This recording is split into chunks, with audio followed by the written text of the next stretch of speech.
Hello? Hey? Hello? Hey? Oh! Max is freaking... Max, I'm talking to the TV! I'm talking to the TV! I'm talking to the... Max, it's just the TV. Just talking. Talking to the television, my friends. Talking to the television. Look at this dog. Can you see this? I mean, is this... Look at this dog. Max, I'm famous, and so are you. We're on the TV. We're on the TV.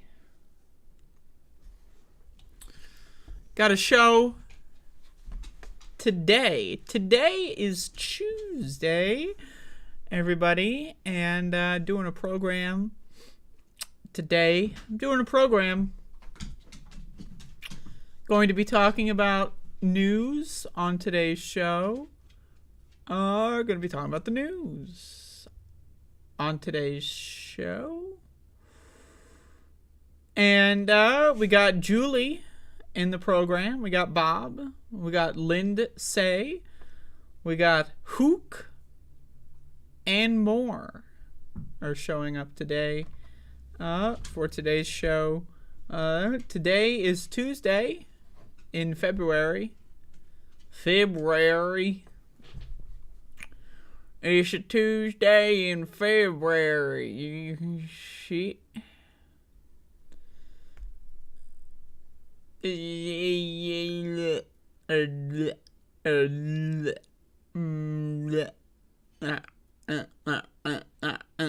Tuesday is today. Today is Tuesday in February. For today, we're doing a show. Today is the Above It All show. The program. The Above It All show program.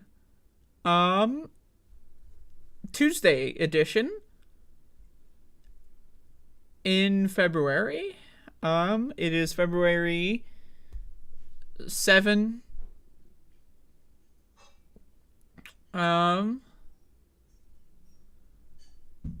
the show. Today is Tuesday, and we're doing a program today, everybody. Doing a show today, and we're doing a program today for Tuesday. I've got some news lined up for today. I've got news because this is a new show. This is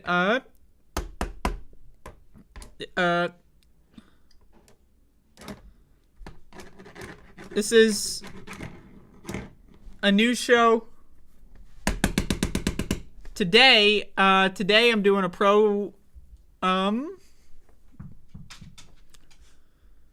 it's today's day.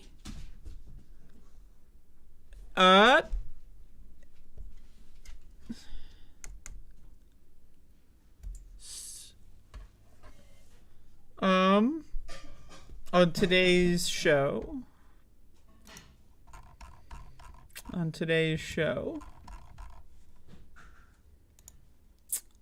It's Tuesday. Are you somebody under the age of 27, maybe 26? Are you someone... I don't know. I was going to use my phone as a prop, but I don't know where it is. Are you someone that has a phone? When you are on your phone and scrolling through your list of applications, is TikTok on that list? Well, not for long! Texas governor unveils plan for statewide TikTok ban. Now, before we get carried away, this is going to be government devices only, from what I understand. But, it's a slippery slope kind of thing. Texas Governor Greg Abbott unveiled Monday a statewide plan to ban TikTok from state government-issued devices and networks, following a December order to crack down on the use of the popular social media app. The security risks associated with the use of TikTok on devices used to conduct the important business of our state must not be underestimated or ignored, Abbott said in a statement. Owned by a Chinese company that employs Chinese Communist Party members, TikTok harvests significant amounts of data from users' device, including details about a user's internet activity. Now, here's the thing, though. Every app does that. Twitter does that. YouTube does that. Every phone does that. The U.S. government uses that information. They buy that data from private companies like Comcast or Verizon. Or, on the operating system level, they'll, have Android, have a backdoor. Windows Phone, is that still a thing? Have a backdoor.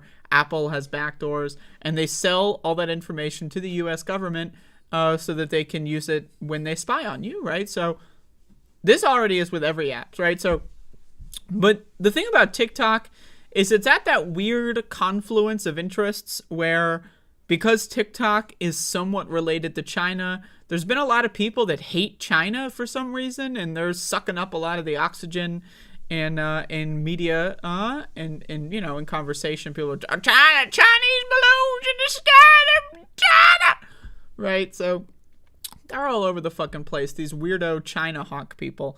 And again, why do they want to ban TikTok? For the same reason they want to ban YouTube, for the same reason they want to ban Twitter. They want to ban social media in general. They want to severely limit it. But again, TikTok has that bonus where it has some very, very, again, questionable relationship to China, debatable if you would say, and so they're just going to pull out all the stops because that puts it over the, like let's say the water's in a well, and you don't want to. Something about the water in a well, and you got to get the bucket at whatever. So the point is the China connection is what makes it actually to the point where these fucking people are doing this. And it's not just Texas. There are other states where Republican governors have done this. Some Democratic governors have been doing stuff like that. Now, again, this is for state or government devices. This also applies to colleges and universities. But it's like, who the fuck is using TikTok on their government issued device? I don't really. I mean, who's using TikTok on their work PC laptop? Does TikTok even have a website? I genuinely don't know.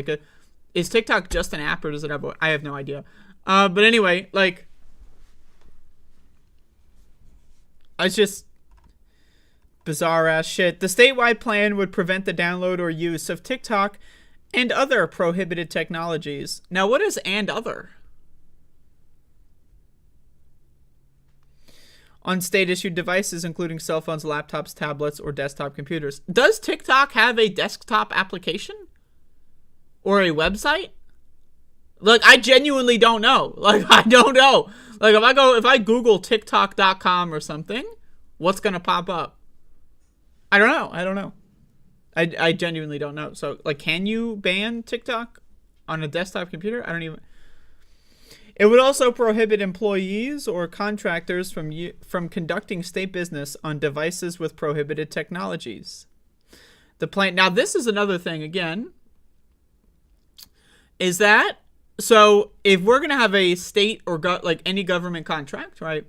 Government contract with this garbage collection service.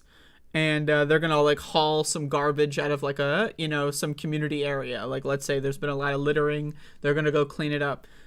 If you give them a call and on their private cell phone, they have TikTok installed, is that illegal? Because that's what it seems like based on this language.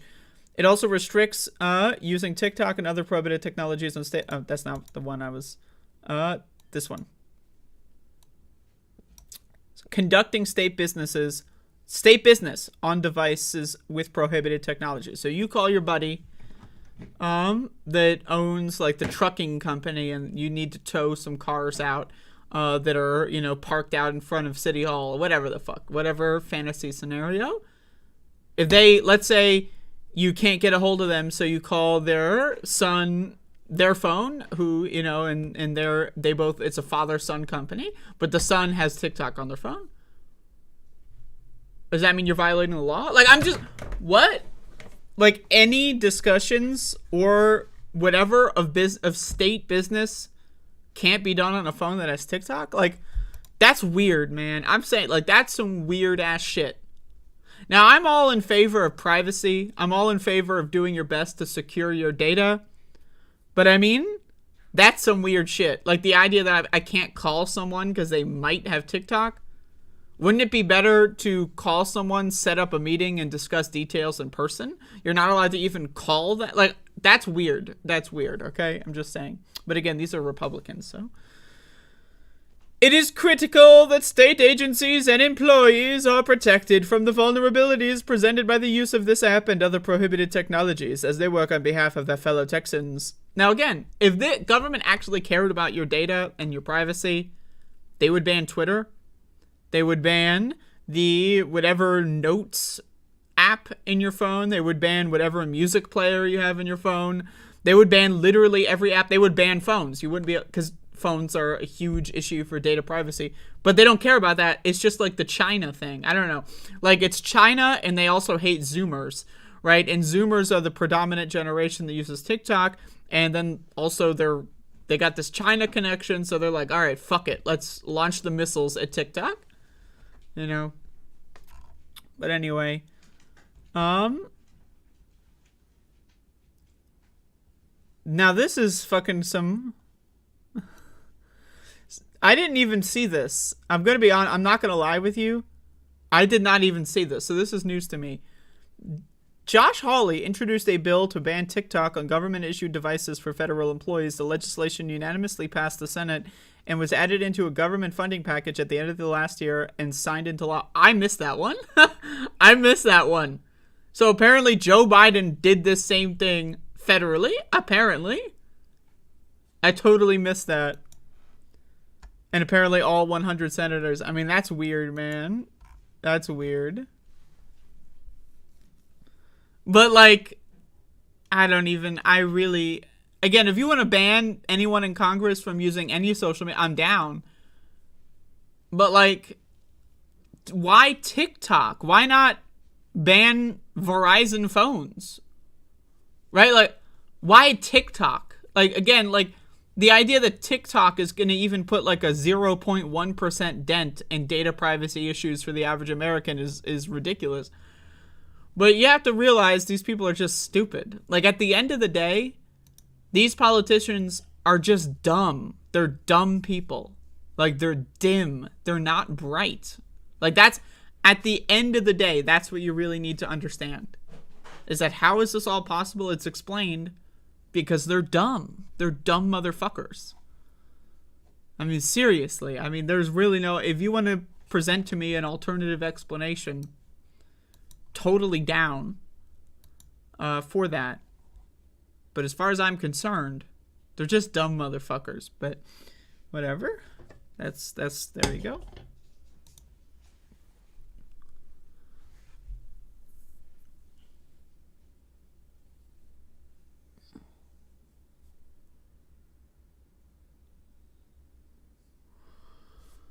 This is Tuesday program today for Tuesday. This Tuesday.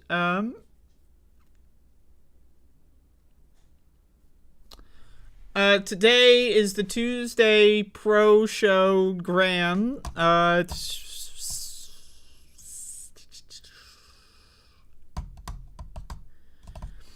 Tuesday.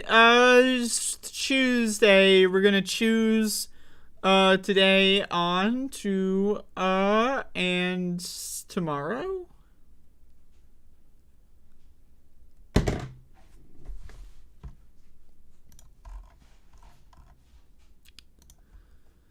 How often do you drink water? Well, approximately, according to a study done many years ago, approximately 75% of Americans are chronically dehydrated, so they're not drinking that much water as it is. But let's say you don't drink water. What do you use water for? Washing your dishes, washing yourself, which I hope you do. Watering your grass if you're a trust fund baby lunatic. But what else do you use water for? Think about it. Because whatever you're using water for You're not going to be using it for long. Arizona water chief predicts feds will step in on Colorado River conflict. Now, you may not have heard about this, but there's a burgeoning, if you will, water war going on in the United States of America, not in the plains of uncivilized sub-Saharan Africa, as people love to consider this kind of stuff. But there is a water war happening here and now in the United States of America. Now, again, have we gotten to the point where there are people shooting each other over water? No. But there are legal battles, there are lawsuits, and there's bad blood boiling in a lot of these southwestern states in the United States. So, let's read some information here. The federal government will likely end up putting its foot down in a state-to-state squabble over cuts in Colorado River consumption, Arizona's water chief told The Hill. We will continue to try to get an agreement, said Tom Boucher, director of the Arizona Department of Water Resources. The path we're on seems like the federal government's going to step in. Negotiations among the 7 states that rely on this key western waterway have been taking place for months, with the goal of significantly reducing usage of an over-allocated resource. The states had agreed to a rough deadline of January 31, aware that the Federal Bureau of Reclamation had threatened to impose cuts itself if an agreement failed to materialize. What did materialize were 2 opposing proposals, a joint deal from 6 out of the 7 states last Monday, and a competing offer from the outlier, California, on Tuesday. The details of the plans are so incompatible that the government will likely inconvene, either with a unilateral solution or a combination of imposed and voluntary measures, according to who has served as Arizona's chief negotiator in the matter. Differences between the 6-state proposal and California's proposal just further cements in my mind that's the path we're on, said. Some 40 million people across 7 U.S. states and Mexico rely on the Colorado River for drinking water, agriculture, and hydroelectric power. But this lifeblood of the West is governed by a century-old agreement that allotted river users with more water than was actually available. Say what? So, you got $100, and you start passing out $150 worth of loans, you're going to run into a problem pretty quick. The Colorado River Compact of 1922, there's a lot of this bullshit going on. Like, you have that Railway Labor Act or whatever from 1920 or whatever the fuck, and now we got this shit from 1922. We got a lot of, like, stupid laws that are fucking us up, like, on the 100 years later time span. So what's going on with that? Divided the U.S. states into 2 sections that would each receive 7.5 million acre-feet of water per year. Upper basin states are Colorado, New Mexico, Utah, and Wyoming, while the lower basin comprises Arizona, California, and Nevada. 2 decades after the Domestic Compact, a cross-border agreement, the Mexican Water Treaty of 1944 earmarked an additional 1.5 million acre-feet each year to Mexico, where the river historically met its endpoint in the Sea of Cortez. That's not a good name for a sea, you know? Like, it would be like, you know, like, okay, we'll name our ocean, we'll name our water that we live by the guy that came over and killed us all. I don't know, man. A little weird. But, you know, maybe, it would be weirder if they had a holiday for him. You know? Wouldn't that be a little weird if they had a holiday for some guy that came over to the country and just started genociding a bunch of people randomly for no reason? And then they gave that guy, I mean, they already gave him the name of the sea. I'm just, just asking questions. A single acre-foot of water today can meet the annual needs of between 1 and 3 U.S. West households, depending on the precise location. One major focus of the 6-state plan negotiated by and his colleagues involved the sharing the burden for water losses that occur during evaporation and transit. The plan calls for a combined reduction of 250,000 acre-feet, 93,000 acre-feet for Arizona, 10,000 for Nevada, and 147,000 for California, when the water level of the Lake Mead Reservoir reaches an elevation of 1030 feet or below.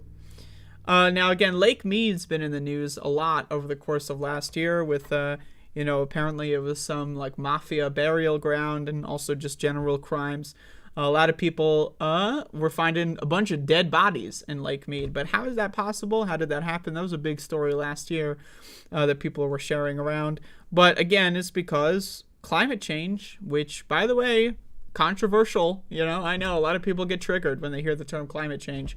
But it's actually kind of fucking around with our water sources. Our lakes are getting smaller and so on and so forth. Our dams are drying up. So in Lake Mead's instance, right, the lake is getting shallower and shallower, and dead bodies are starting to float to the surface. Whoops, just throwing that one out there, a little fun fact. Additional collective cutbacks of 200,000 acre-feet would apply to these states if Lake Mead's elevation plunged to 1020 feet and below. Today, Lake Mead sits at an elevation of 1046 feet, according to the Bureau of Reclamation. California's competing proposal, on the other hand, adheres to the basin's traditional water priority system determined in the 1922 Compact.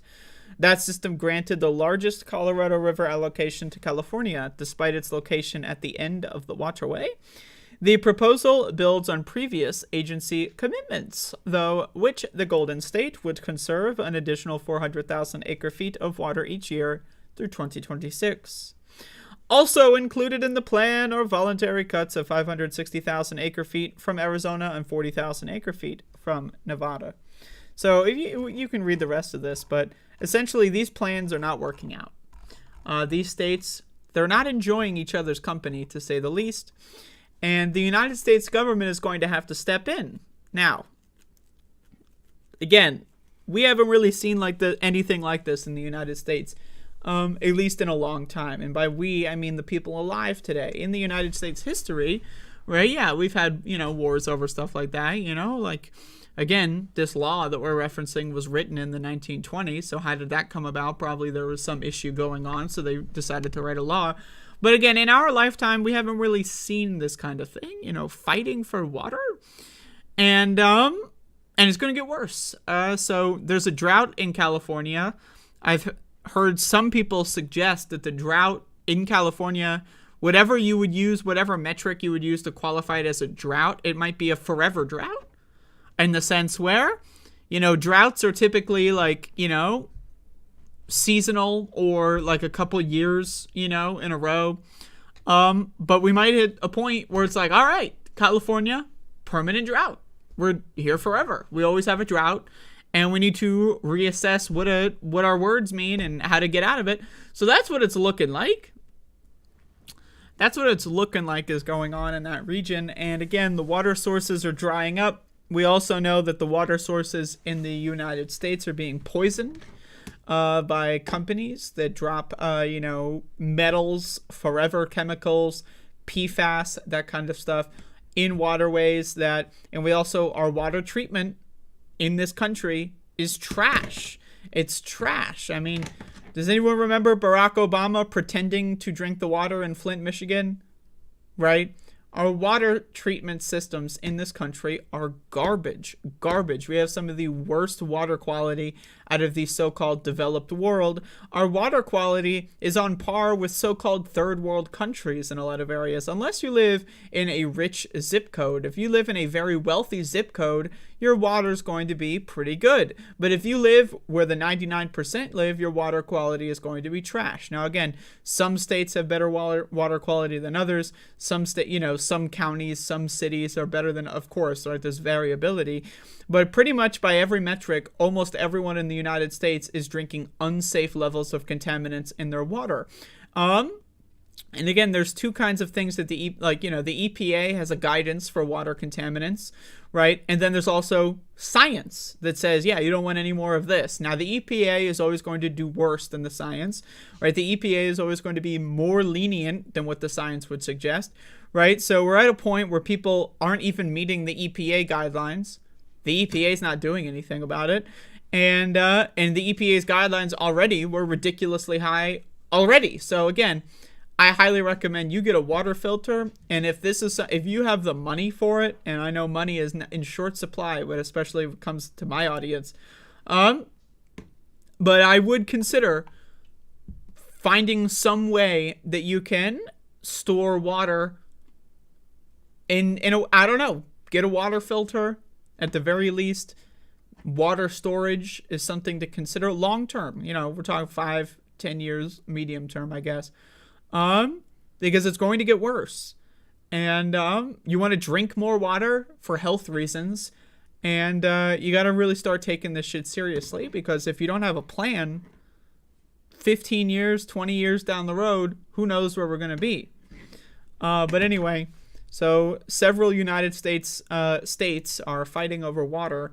Now, again, this is not a physical fight. It's not like the National Guard of California is going to go up against the National Guard of Arizona or anything like that. Maybe in 30 years, maybe in 10 years, who knows? But it's, again, we're heading down that path. So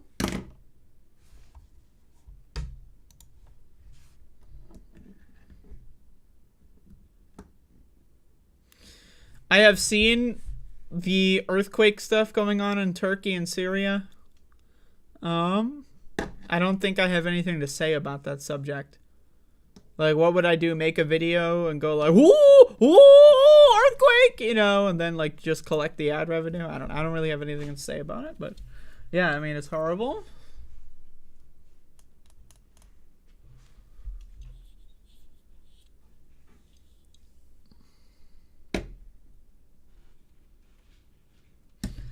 I also would recommend reverse osmosis. That is the setup that I have.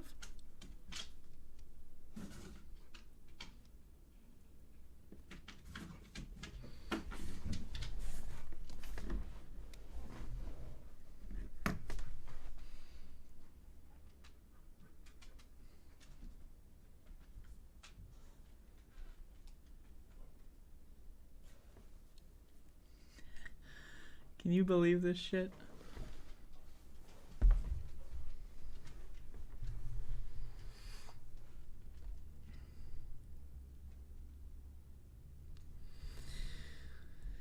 Well, the thing with rainwater is it's a complex issue when it comes to the laws.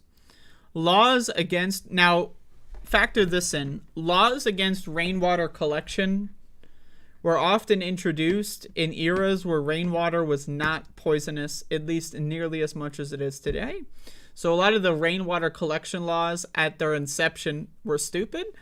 But we know for a fact that rainwater has been permanently, essentially, our clouds have forever chemicals, PFAS in them. And so if you want to say, hey, in order to have rainwater collection set up on your property, you want to show us a accurate filtration system that's functional or whatever, that's one thing, but that's not how the laws are written. So I think the laws are all stupid. But also, if you do rainwater filtration and collection, you got to do your best to filter it, because there's a lot of really bad stuff in there as well. But again, you don't need to drink it, right? So like if you want to use rainwater for the whole host of things, like cleaning your dishes, maybe, I don't know, but I don't know. But it's just a disaster.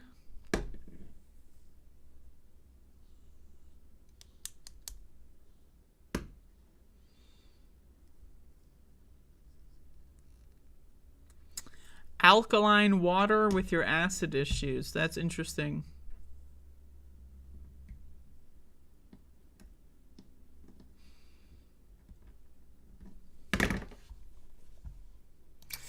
while we're talking about this subject, I want to jump in on this one. Whoops. God damn it. Fucking autoplay videos on this website. Just on the internet. You know? Like, but anyway, okay?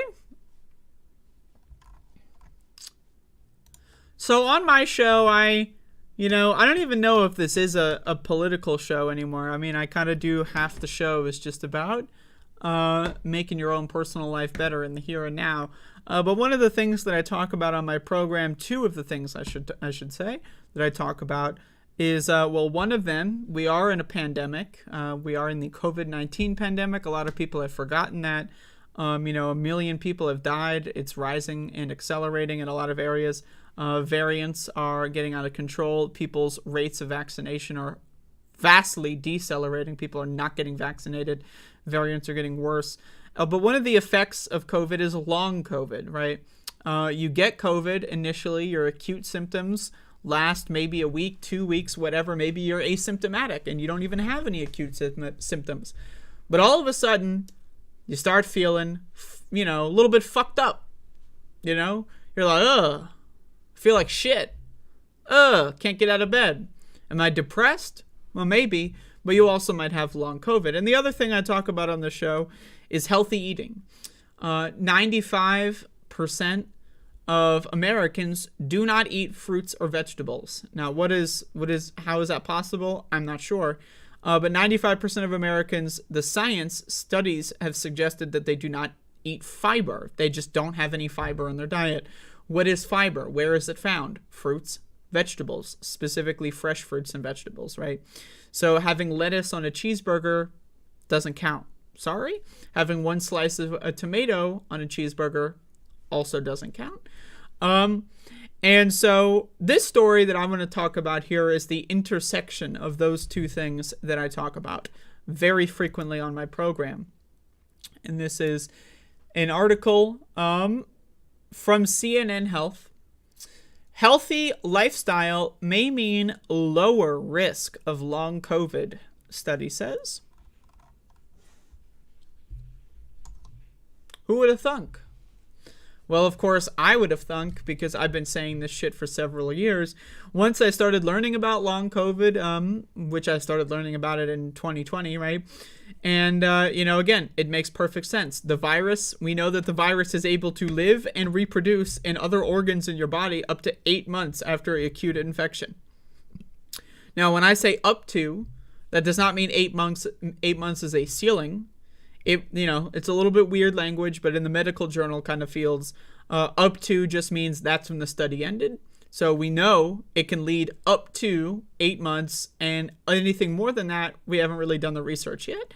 But studies have suggested that the live virus can last in your organs after an acute infection for around 8 months. And again, it could be longer.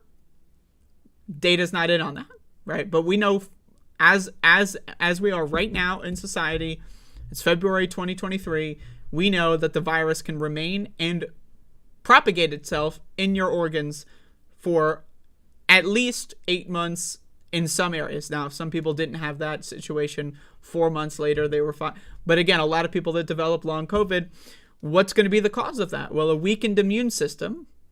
When you don't eat fiber, again, 95. Now, you never see, by the way, I've done a lot of videos, and now we're getting into the rant portion. I've done a lot of videos on all of these subjects.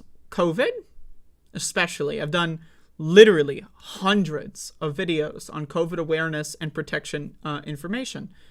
I have never, ever, ever heard or read any of these articles talk about how 95% of Americans are sick all the time. If you don't eat enough fiber, unless you're an edge case, let's say you have irritable bowel syndrome or some other sort of situation where fiber is actually, you know what, you got to find a fiber that works for you. A lot of it, we're not taught, that's an outlier case. But in a situation where 88 to 93% of Americans are chronically sick with a form of metabolic dysfunction, right? Metabolic dysfunction leads to metabolic syndrome. It leads to pre-diabetes. It leads to non-alcoholic fatty liver disease. It leads to diabetes. It leads to death. That's the precursor for all of that. 93% of Americans have been found to have some form of metabolic dysfunction, right? So if they're continuing on that path or they're already on that path, they'll have metabolic syndrome, which again results in a lot of chronic inflammation, and inflammation reduces the quality and effectiveness of your immune system, right? So I've never seen any of these articles. I've seen doctors talk about metabolic syndrome and fiber. I've seen doctors talk about it. I've seen scientists talk about it.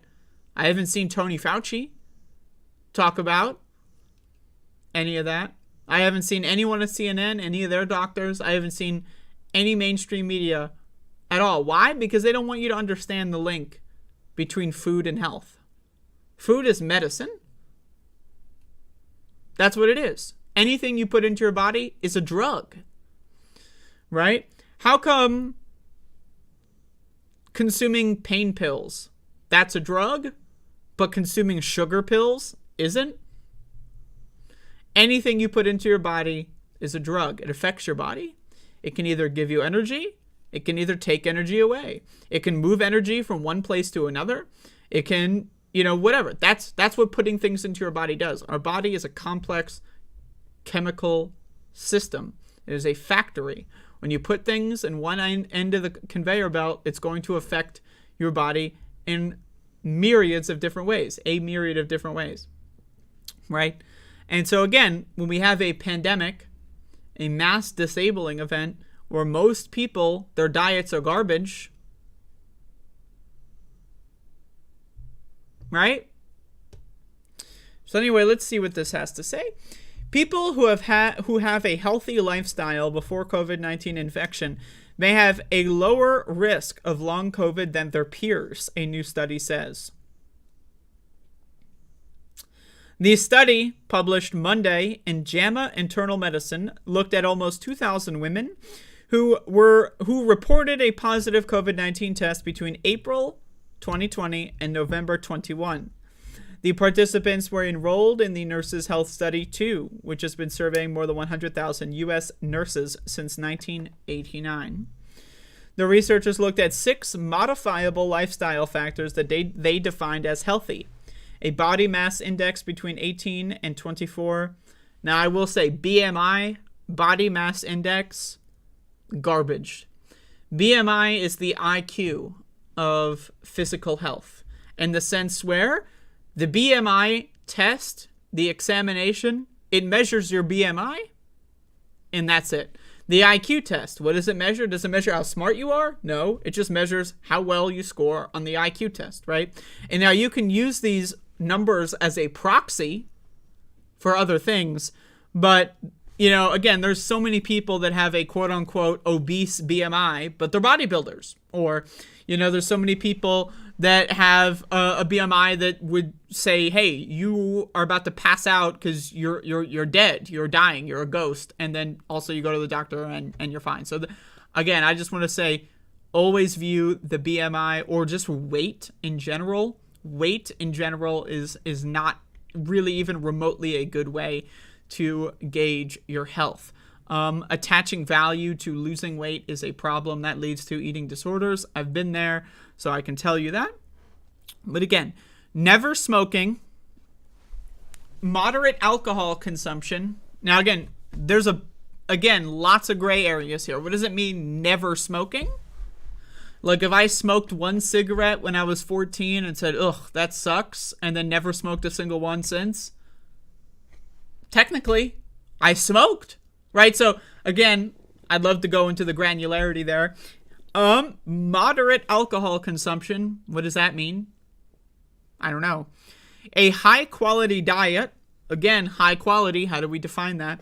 7 to 9 hours of sleep per night and at least 150 minutes per week of moderate to vigorous physical activity.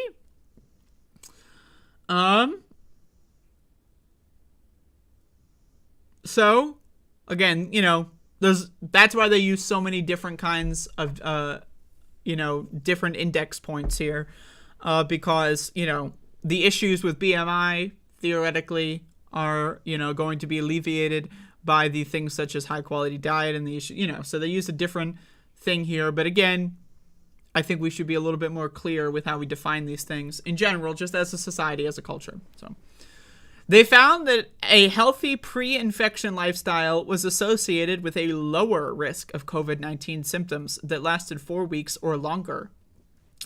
Women who met 5 or 6 of the criteria for a healthy lifestyle had almost half the risk of long COVID as women who met none of the criteria. These associations were mainly driven by healthy body weight and adequate sleep. Now, again, body weight. I think that, all respect to these researchers, but body weight is a symptom of underlying health conditions, right? If you treat and only focus on body weight without focusing on things like food addiction, without focusing on things like metabolic dysfunction, right? That's going to affect the way that your body weight, again, and it's not always tied to health. So there's a lot of I have a huge problem with body weight, in general, being used as a metric for anything. Same thing with calories, but that's a whole different. The women who had a healthier lifestyle and got long COVID had about 30% lower risk of symptoms that interfered with daily life. Now, again, this is a big thing. Symptoms that interfere with daily life. What does that mean? Like, if I have severe neurological distress that manifests in brain fog, that affects my daily life. Well, let's say I'm still able to go to work. Let's say my job is I'm a janitor, right? So I don't really need to use my brain, too much. Every once in a while, you get a little brain buster, but overall it's mostly you're just acting on impulse, you're on autopilot. Is that a symptom that interferes with your daily life? Typically, when we hear the phrase interference with daily life, that means work. That's based around work. If someone works from home and let's say they're physically very tired, they can't walk anywhere. It's the opposite. But their brain is perfect, right? But they're just tired physically, but they can work from home. Does that interfere with their daily life? It does.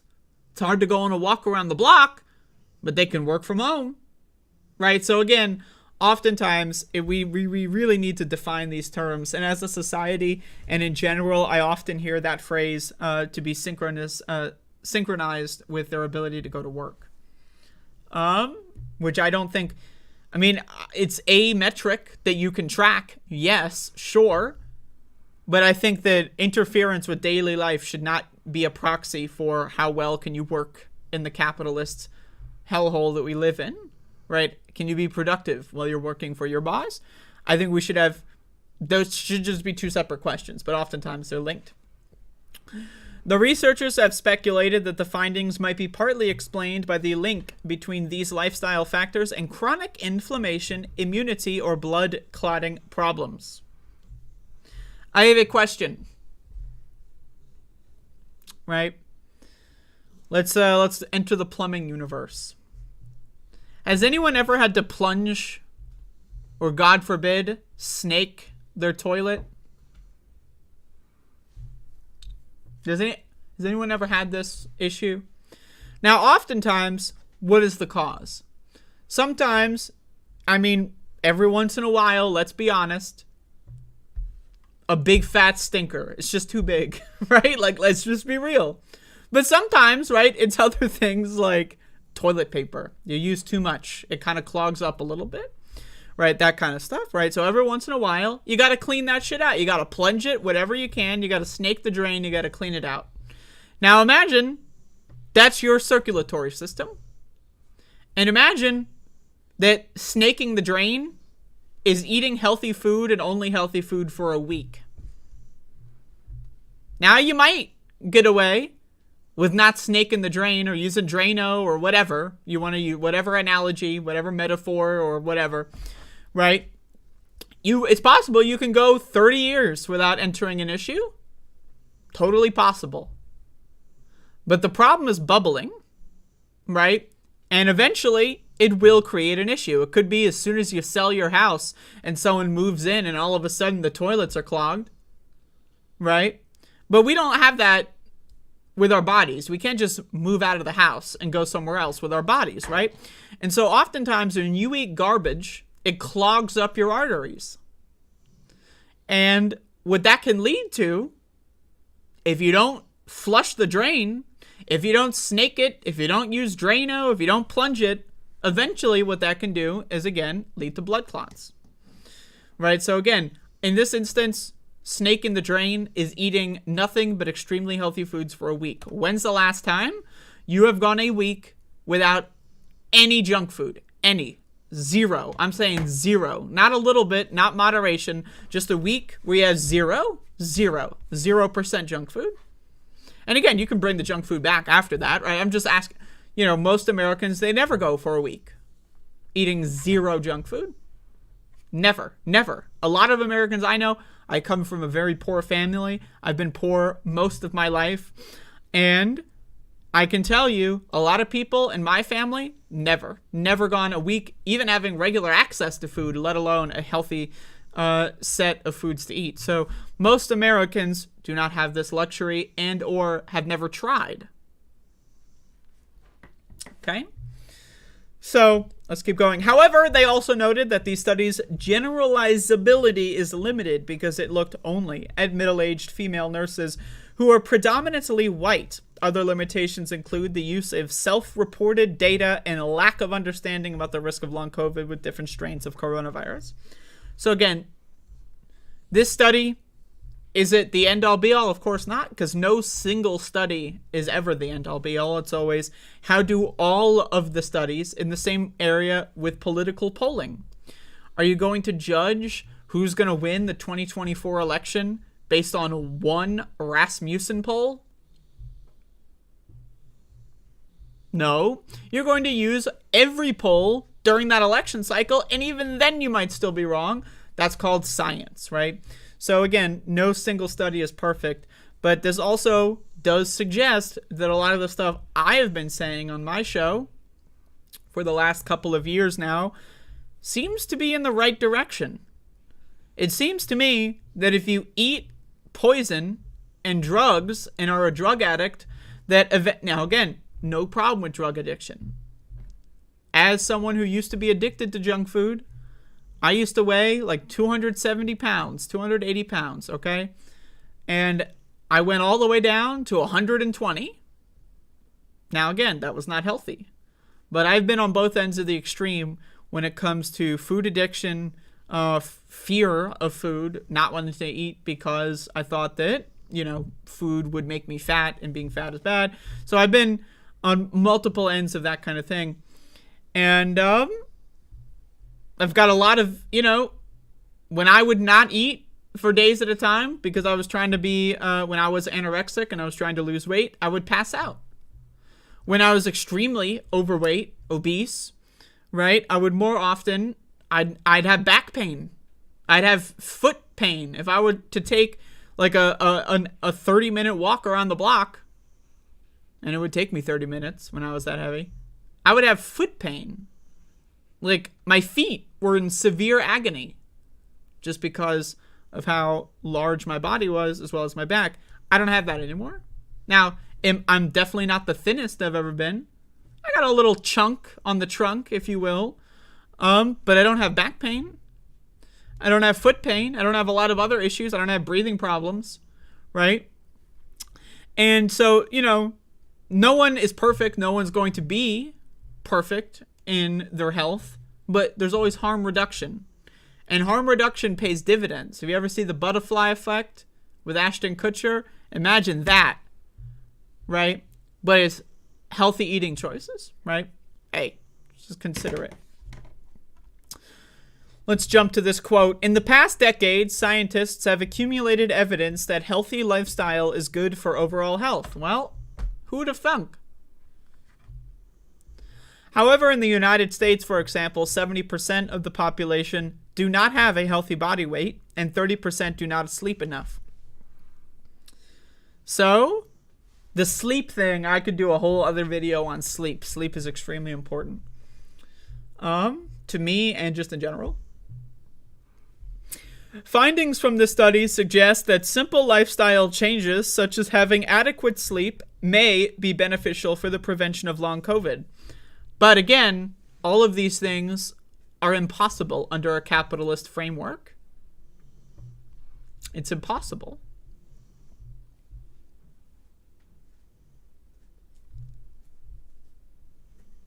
How are you going to fucking get 8 hours of sleep, 9 hours of sleep when you're working 2 jobs? You can't.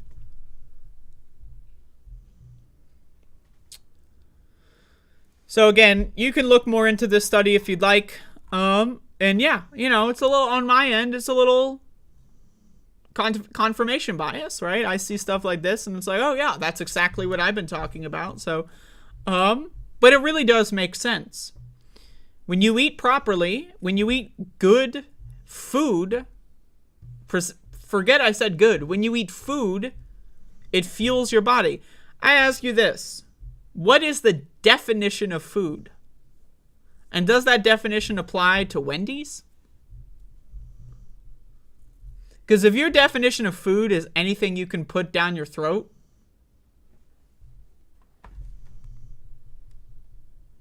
is a rock food? What's food, right? Food gives you energy. Does sugar give you energy? Not really. It gives you like a temporary burst of excitement and then it's all gone. That's called a drug. That's called a drug. Food gives you nutrients. Does Wendy's give you nutrients? No. Makes your mouth feel good. The same way smoking a cigarette does something. I don't know. I've never smoked a cigarette personally, so I guess it makes your brain feel good. I don't know what it does. I've never smoked it. But, once again, everything you put in your body should be considered a drug. Everything. You should know. If you know, when people say if you're going to do a drug, to do your own research, you know, we don't want kids to drink alcohol because they don't properly understand what the effects are, like long-term, even short-term, right? You should have that mindset for everything. If you wouldn't want to try heroin because you don't know what it does, think about that box of Ritz crackers that you're munching on because you don't know what that does either. Just be honest. So anyway. Just throwing that out there. You know. That's all I have to say.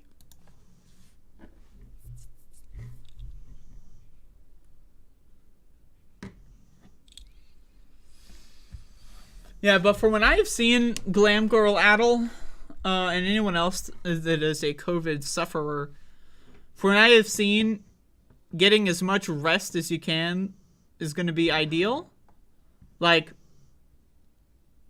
and I'm saying, like, whatever if you have a favorite cartoon, you know, like I love SpongeBob, the first 3 seasons of SpongeBob. If I ever get COVID, I'm laying in bed, I'm watching season 1, 2, and 3 of SpongeBob, and I'm not leaving the bed. You know, eat nothing but healthy foods, rest. But again, if you got to go to work in a couple days, it's going to fuck your shit up. There's another study that I saw that people, you know, you can basically, their job dictates whether or not they'll have long COVID, right? If their job is lenient, they're more likely not to develop long COVID. If their job is strict, let's say you call in sick and they fire you, so you feel the need that you have to go in, you're going to be more, it's just about rest, you know?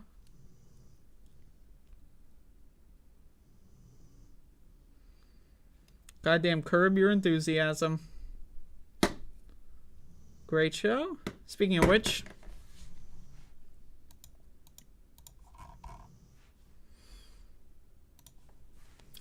are the machines alive? Well, if you're a Twitch.television user over the course of the last week or so, your answer to that may be yes. If you've seen shows like Nothing Forever or whatever it's called on Twitch.television, well, you might not be seeing that show anymore because it's been canceled. AI Seinfeld generator banned on Twitch for transphobic joke. Now, I have hair in my mouth. I'm a trans person. I didn't get. Is the joke really transphobic? Now, let's say it is transphobic. Should they be banned?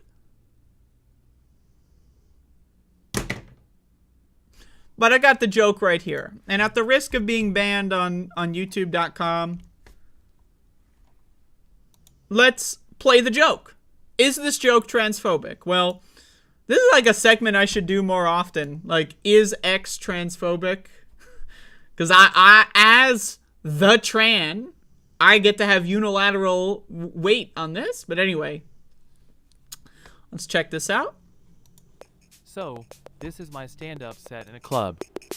There's like 50 people. For reference, though, just for those of you that don't know, this is completely AI generated. So the only thing that is input here from a person is the character model. Everything else is created by a computer. Here, and no one is laughing. Anyone have any suggestions? I'm thinking about doing a bit about how being transgender is actually a mental illness. Or how all liberals are secretly gay and want to impose their will on everyone. Or something about how transgender people are ruining the fabric of society. But no one is laughing. So, I love like the random, like, where he just like randomly, whoa, like what is that? Whoa. But anyway, all right, I'm gonna weigh in on this. Is it transphobic? The answer, no. Not transphobic. Let him go. Unban him. Okay, and I'll tell you why. 1, it's funny. 2, it's an AI. It's an AI. It's an AI, okay? This is not a person, all right? This is a computer that is funneling through what people find funny in its training data, okay? And so when the training data sees right-wingers laughing at anything and everything that's ever made fun of transgender people, the training data is going to interpret, oh, that's what humans find funny. So what the real root of this one is where did that training data come from? And there's more to this story as well. I'm going to get into that in a moment. But let's actually analyze this joke. So it's, now again, this is an AI that did this. So the AI said, no one is laughing. I'm doing a stand-up set and no one is laughing. What should I do? Say that transgenders are mentally ill? Right? Because again, according to the AI, they perceive, again, the training data, who knows what was given to them. If it was just news articles or whatever, they might see shit like Dave Chappelle, for example, who doesn't say anything funny. There's no punchline. He goes up and just says transgenders are mentally ill, and everyone laughs and cheers. That's funny. People like it, right? How is the AI gonna know? And the AI is not even making the joke, technically. The AI is making a joke about making the joke, right? So, no one's laughing. What do I need to do? Say all liberals are gay and trying to take over the world? Well, if you're a right-wing comedian like Dave Chappelle or one of those other folks, yeah, that's all you need to do. That's all you need, like Dave Rubin, you know, that's all you need to do to make a joke is say, the liberals, right? So again, the joke itself, not transphobic. Okay, this is not a transphobic joke. So on that front, unban them immediately. But again, there's more to this story than meets the eye. So, let's keep going here. All right. According to a Vice report, the developers explained on Discord that changing the AI model seems to have had some negative side effects. Quote, We started having an outage using OpenAI's GPT-3 Da Vinci model, which caused the show to exhibit errant behaviors. You may have seen empty rooms cycling through. OpenAI has a less sophisticated model, Curie, that was the predecessor to Da Vinci. When Da Vinci started failing, we switched over to Curie to try to keep the show running without any downtime. The switch to Curie was what resulted in the inappropriate text being generated. So essentially what they said is that the other version, it's an older version, and it doesn't have content moderation on it. The Da Vinci version does have content moderation so that people can more comfortably use it for, social experiments like this, for example. Right? But I also, again, I just want to tell you all, this is not transphobic. Is saying transgender people have a mental illness transphobic? Yes. That is a transphobic thing to say. But saying things like, what do I need to do to make you laugh? Insert dumb thing here. Is that transphobic? No. Because it's mocking the idea that that would be funny. Now, again, I want to remind you all, this is an artificial intelligence. They don't know what funny is. Right? An AI does not even understand the concept of funny. So what they're going off of in training data is, and who knows, maybe it's news, maybe it's, who knows what they showed this AI. If it's news, what's often in the news, right? When you hear about comedy and news, what's often in there, right? Right-wing goofball says this ridiculous thing, And so, and also, again, the phrasing. Let's just watch this again. Like, the very start of this and the end show that it's all one statement. Like, no one is laughing. What do I need to do? Say some stupid shit, but no one's laughing. Goodbye. Let's watch it again. So, this is my stand-up set in a club. There's like 50 people here, and no one is laughing. Anyone have any suggestions? I'm thinking about doing a bit about how being transgender is actually a mental illness. Or how all liberals are secretly gay and want to impose their will on everyone. Or something about how transgender people are ruining the fabric of society. But no one is laughing. So... The liberals are all secretly gay. I love that one, man. Liberals are all secretly gay. Every single one. Oh, but I've been sincerely though. Why is this funny? Okay? It's funny because there are people that genuinely, they actually do think that saying liberals are all secretly gay and want to, do whatever, they actually think that that's funny. Look at Dave Chappelle's audience, right? Look at people that watch like Steven Crowder videos, right? They actually think saying, whoa, tranny is that's funny. They actually think that, right? So when you have AI that is scanning a bunch of news articles or, videos on whatever, right? What is going to be picked up? It's going to be like whatever's contemporaneous. You see a lot of media, they're talking about free speech and canceling comedians and all this, right? So again, it's an AI. It doesn't know it doesn't know what funny is. It doesn't know what transphobia is. It doesn't even know what trans is. It doesn't even know what people are, right? So it's just stringing together words based on the training data. And in this instance, if the training data is just any sort of representation or slice of mainstream media, then yeah, you're going to know that there's a group of people that thinks saying things like transgenderism is a mental illness is funny. And in this instance, the AI actually made a self-aware, irony-fueled joke. Think about it. The AI is making a joke based on its own awareness that the people that would laugh at that are ridiculous. If anything, this is awesome. But again, is anyone actually reacting to this video? Nah, people are just reacting to the headline. So, but anyway, I don't know what to tell you, man. This shit, pretty good. But we are entering, just look at where we are. Look at what we're doing.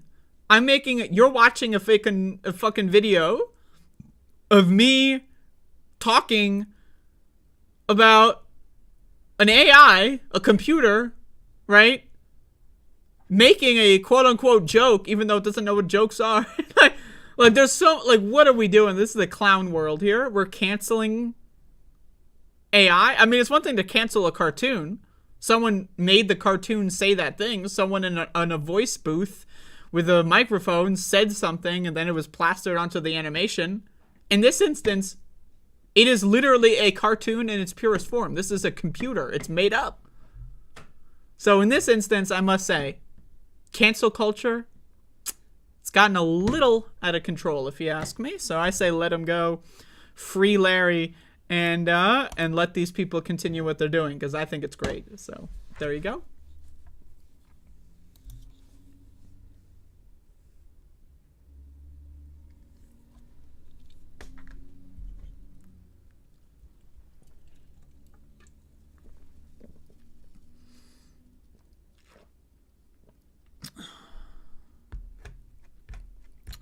It's 11:11. Everybody, 11 motherfucking 12. God damn it. Shit.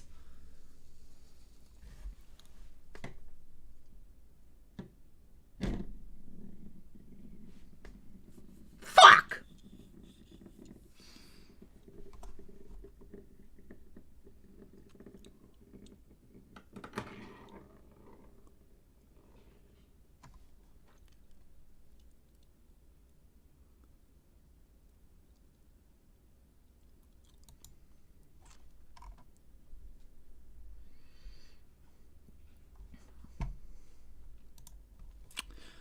Sometimes you peruse internet.com, whatever news site that you are using. I hope it's not YouTube, but and you see a headline that you're thinking to yourself, I mean, this shit's crazy, right? You're thinking to yourself, there's no way. No way. I don't think so. And then you read the story and you find out, oh, well, I guess there is a way. Quote, it would lay this city to waste. Cantonsville woman conspired with neo-Nazi leader to destroy Baltimore power grid. You read stuff like this. Is this an anime? Is this a cartoon? Is this a movie? No. It's America, baby. Woo! Let's check it out. Get this fucking... A Catonsville woman and a Florida man, it's always a Florida man, with neo-Nazi ties have been arrested and charged with conspiring to attack Baltimore's power grid. The FBI and local officials announced on Monday Sarah Beth Clendaniel was allegedly recorded telling an FBI informant her plans to shoot energy substations in Norrisville, Reisterstown, Perry Hall, and Baltimore City. She is accused of collaborating with Brandon Russell, the founding member of an Orlando-based neo-Nazi group called Atomwaffen. Russell was sentenced to 5 years in federal prison in 2018 for charges associated with having explosives in his apartment's garage. The federal prosecutors said he planned to use those explosives to harm civilians, nuclear facilities, and synagogues. Wow. Sounds like a great group of guys. Bomb-making materials were discovered during a 2017 murder investigation involving Russell's roommate in Tampa, Devon Arthurs, who fatally shot 2 other roommates. Russell wasn't home at the time of the shooting. Very convenient. Russell was on supervised release when in June 22, he began encouraging an FBI source in an encrypted messenger app to attack substations. So this guy gets out of jail and starts telling FBI honeypots, like, hey, blow some shit up, bro. Like, I mean, talk about not intelligent. But, I mean, they're Nazis, right? So there's kind of a built-in ceiling there on their intelligence. In January, Russia put put the FBI source in touch with Clen Daniel, saying the woman was a felon who was struggling to buy new weapons. I mean, we've all been there. You know, that's like the name of like a short story, a felon who is struggling to buy new weapons, you know? Like, we've all been there. The two allegedly began communicating in 2018 when they were imprisoned in separate locations. Quote, the accused were not just talking, but taking steps to fulfill their threats and further their extremist goals, said Thomas Sabaczynski, special agent in charge of the FBI Baltimore field office. Russell allegedly provided instructions and location information to Clen Daniel and described attacking the power transformers as the greatest thing somebody can do. Interesting. In a conversation between the source and Clen Daniel, she said she'd had a terminal illness and was unlikely to live more than a few more months. So it's your last couple months on Earth. And instead of spending time, I don't know, doing anything else, like your life, passion, and mission is to blow up a bunch of fucking substations. I mean, we're talking like what the fuck? I mean, that's some dumbass shit. You know? Like, you have a couple months to live, and your idea is I'm going to go do some neo-Nazi shit? I mean, Jesus. I'd rather these motherfuckers start making meth. I mean, Christ. In her own words, Clen Daniel said the attack would lay this city to waste. According to Sabaczynski. The FBI also obtained a manifesto by Clen Daniel that allegedly references Adolf Hitler and Unabomber Ted Kaczynski.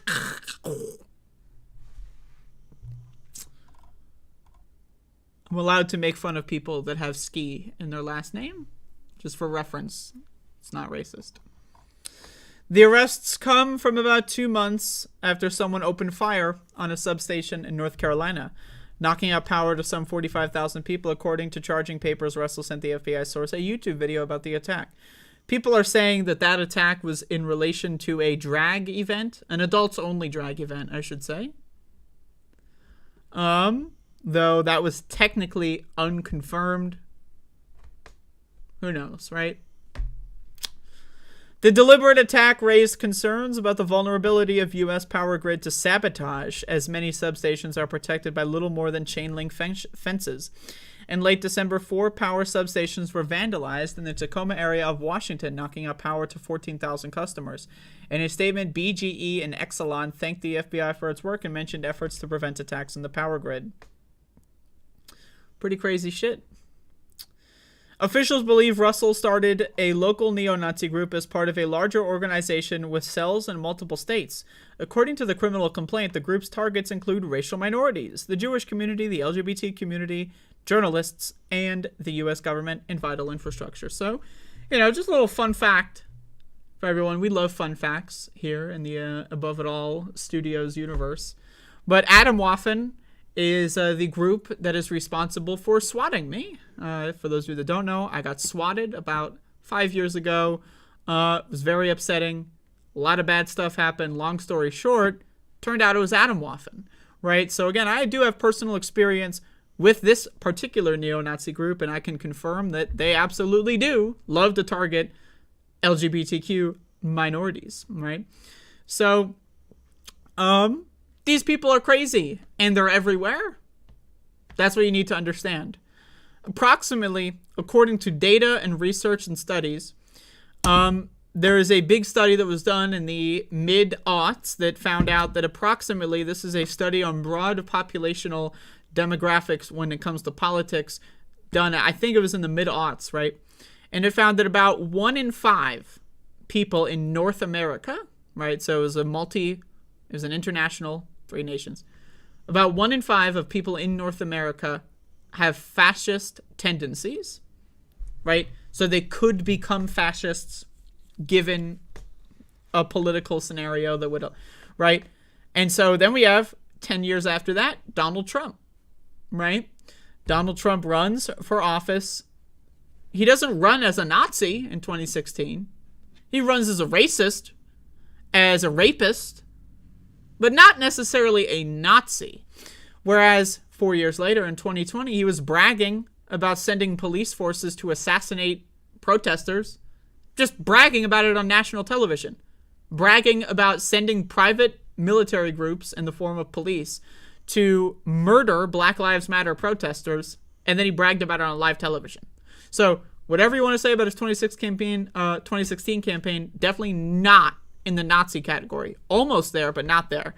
2020, Nazi, straight up, not even a debate. Anyone that debates whether or not Donald Trump's 2020 campaign is founded upon the values of Nazism, I'm sorry, you weren't paying attention, right? You just weren't. And so again, these people have been here. They have gotten more radicalized, right? So it's one thing to be a Nazi or have fascist sympathies. It's another to be radicalized and then be practicing and training with other people in these groups for 5 years, 10 years, right? So we're escalating and it's getting worse and it's not good. And I don't have a solution. I don't think anything is going... I think that the worst possible things are going to happen. And then I think it's going to get worse. You know, a lot of people love to say it's going to get worse before it gets better. I don't know about the getting better part. I think it's going to get worse. And I would love it to get better. I would love to manifest that into reality with my positive energy and my crystals, right? It's not happening, though, no matter how much I try. In the same way that whenever someone prays to Jesus and nothing happens, you know, maybe we need another strategy. And I don't really know what the other strategy is. But all I know is the pretending that there is no problem strategy that America is employing, not really working out so well. But anyway, so there you go. Pretty cool. Good story, good update, and I'm looking forward to the future, etc.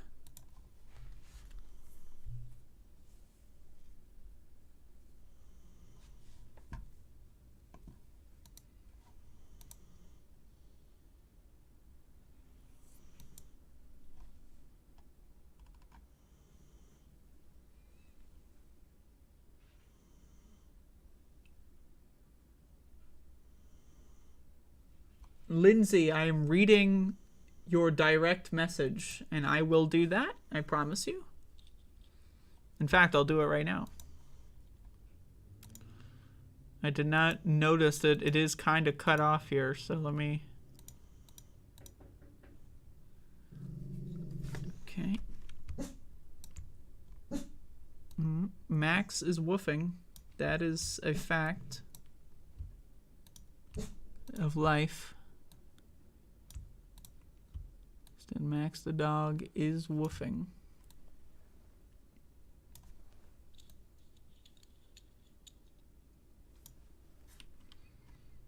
There you go. There you go. Should be fixed. I apologize. We create our own reality. We just think good thoughts. I agree.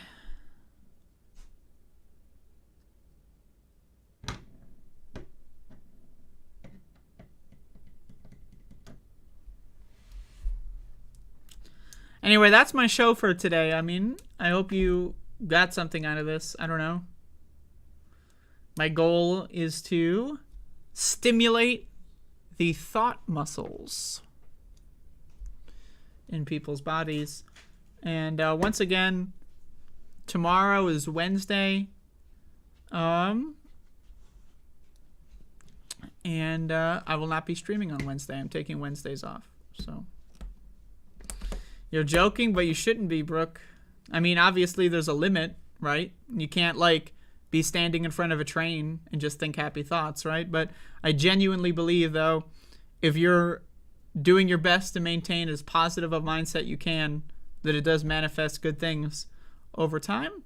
But again, you know, it's not magic, right? But yeah, you know, I'm not doing a show tomorrow. I actually will say I've been enjoying breaking my weeks into 2 chunks.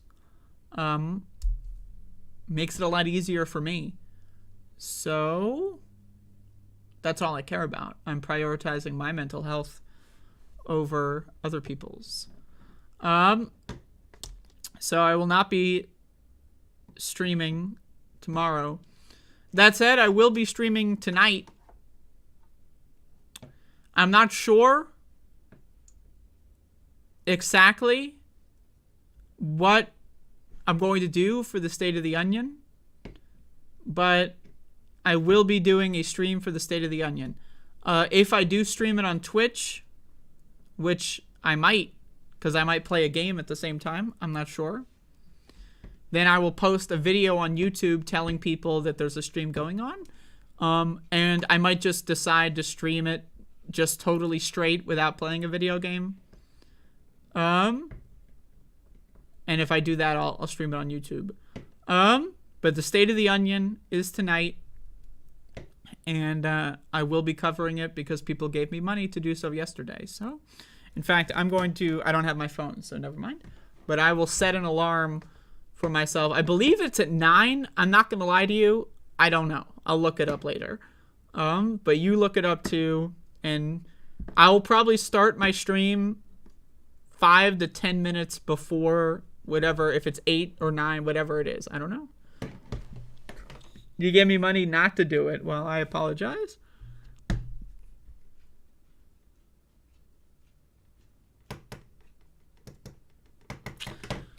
But anyway, thank you all for watching this show. And I got some more good stuff coming. And I will see you on Thursday.